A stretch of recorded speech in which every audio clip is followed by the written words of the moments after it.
Olá, pessoal! Aqui é o Ricardo Turíbio e sejam muito bem-vindos. Hoje a gente não vai só resolver um problema de física, não. A gente vai construir uma solução. Pensa nisso como um projeto de engenharia, sabe? A gente vai montar, peça por peça, a fórmula para o campo elétrico de um disco carregado. Parece divertido, né? Então, bora lá. Então a grande pergunta é essa, né? A gente já sabe, de cor e salteado, como lidar com uma carguinha pontual, uma coisinha só. Mas e quando a gente tem uma superfície inteira? Um disco, por exemplo. Como é que se faz esse pulo de um ponto para algo em duas dimensões? Pode parecer um bicho de 7 cabeças, mas confia em mim.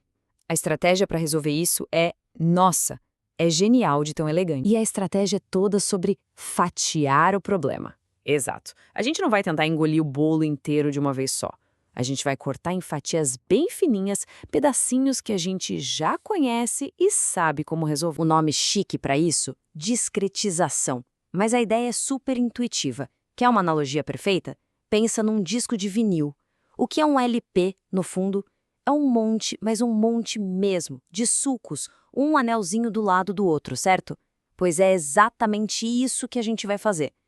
Vamos olhar para o nosso disco carregado e enxergá-lo como uma coleção infinita de anéis. Então, resumindo o nosso plano de ataque, é isso aqui, ó.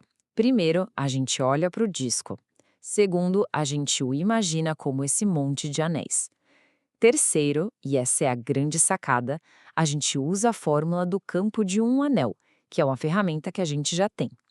E quarto, a gente soma a contribuição de todos esses anéis. E como a gente soma infinitas coisas em física? Como uma integral. Pronto, é esse o nosso mapa. Beleza, então. Mãos à obra. Vamos para a parte da matemática. Mas sem pânico, ok? A gente vai fazer isso passo a passo. A lógica é o mais importante aqui.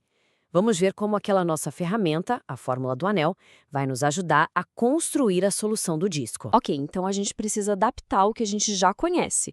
Um anel normal, o padrão, tem uma carga total, que a gente chama de Q, e um raio fixo R, certo? O nosso anelzinho, a nossa peça de construção, é um pouco diferente. Ele é infinitesimal. Então a carga dele é um dq, um pedacinho de carga.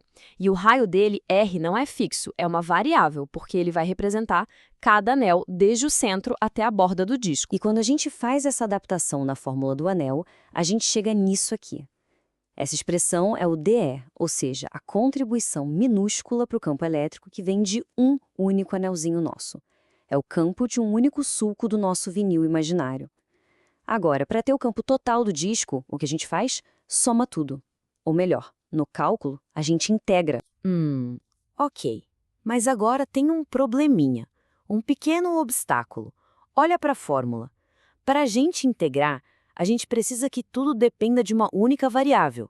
Só que ali a gente tem duas coisas mudando. O raio R e a carga dQ de cada anel. Não dá para integrar desse jeito.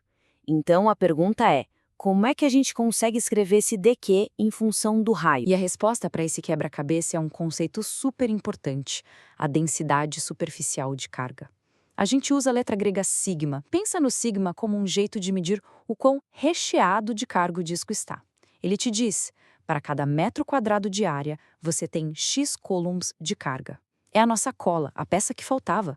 Com ele, a gente pode dizer que o pedacinho de carga dQ é simplesmente o sigma vezes o pedacinho de área dA daquele nosso anel. Ok, mas essa área da dA do anel, imagina pegar esse anel fininho e abrir ele, esticar. O que você teria? Um retângulo bem comprido, certo? O comprimento é a circunferência do anel, 2πr. E a altura é a espessura dele, um dr minúsculo. Então a área dA é só 2πr vezes dr. E pronto! Agora a gente substitui isso na nossa equação do dQ. Olha que legal! dQ agora é igual a sigma vezes 2πr vezes dr. Agora sim, o dQ só depende de r. Problema resolvido. Então o roteiro da integral é esse aqui. Não vamos nos perder nos detalhes do cálculo, o que importa é a estratégia. A gente joga a nossa nova expressão para o dQ, lá na fórmula do dE. Tudo que for constante, a gente joga para fora da integral para facilitar a vida. Aí a gente usa um truque de cálculo bem comum, uma substituição de variável. E no final a gente integra desde o raio 0, que é o centro do disco, até o raio R, que é a borda, somando assim todos os anéis. E depois de toda essa montagem, todo esse trabalho de empilhar cada um dos anéis, a gente chega no grande final. A nossa construção está pronta. Vamos ver a cara que a nossa fórmula final ficou? Tá aí, essa é ela, a fórmula completa para o campo elétrico de um disco carregado. E sério, olhem para isso. Não é só uma equação que a gente decorou de um livro. É uma ferramenta que nós construímos juntos do zero. Com isso aqui na mão, a gente pode calcular o campo em qualquer ponto do eixo de qualquer disco que você imaginar. Mas espera aí, a diversão não acabou. Agora que a gente construiu o nosso carro, que tal levar ele para dar uma volta e ver o que ele aguenta? Vamos fazer um teste de estresse. Vamos levar nossa fórmula para o limite e ver o que acontece com uma ideia meio maluca, mas super importante. A placa infinita. E se o raio do nosso disco, o R, começar a crescer e crescer e crescer sem parar até tender ao infinito? O que a nossa fórmula diz que vai acontecer com o campo elétrico? E a resposta é essa coisa linda e absurdamente simples.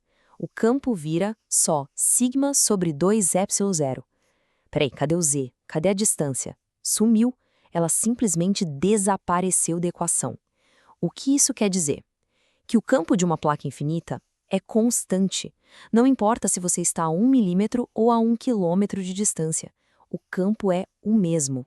Que doideira, né? Eu sei, parece que não faz sentido. Como assim a distância não importa? Mas a física por trás disso é quase poético. Pensa comigo, quanto mais longe você vai da placa, mais fraca é a contribuição de cada pedacinho dela, certo? Mas, ao mesmo tempo, quanto mais longe você vai, maior é a fatia do céu que a placa ocupa. Você enxerga mais placa. E o incrível é que esses dois efeitos, um que enfraquece o campo e outro que fortalece, se cancelam perfeitamente. O resultado é esse campo constante. E tem mais. A gente chega nesse mesmo resultado se fizer o contrário.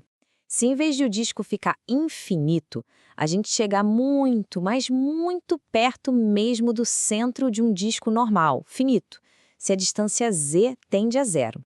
Para você, que está ali colado no disco, as bordas estão tão longe que, na prática, o disco parece infinito. É tudo uma questão de perspectiva. E em física, meu amigo, perspectiva é quase tudo. E é com isso que eu quero fechar. Hoje, nosso projeto foi construir a solução para o campo de um disco. Mas a grande lição, o que você tem que levar daqui não é a fórmula, é a estratégia. Essa ideia de pegar um problema que parece impossível, quebrar em pedacinhos que a gente já domina e depois somar tudo, essa é uma das ferramentas mais poderosas da ciência. Então fica a pergunta para vocês: que outros gigantes da física a gente pode construir peça por peça, usando essa mesma lógica? Fica aí a reflexão. Muito obrigado e até a próxima!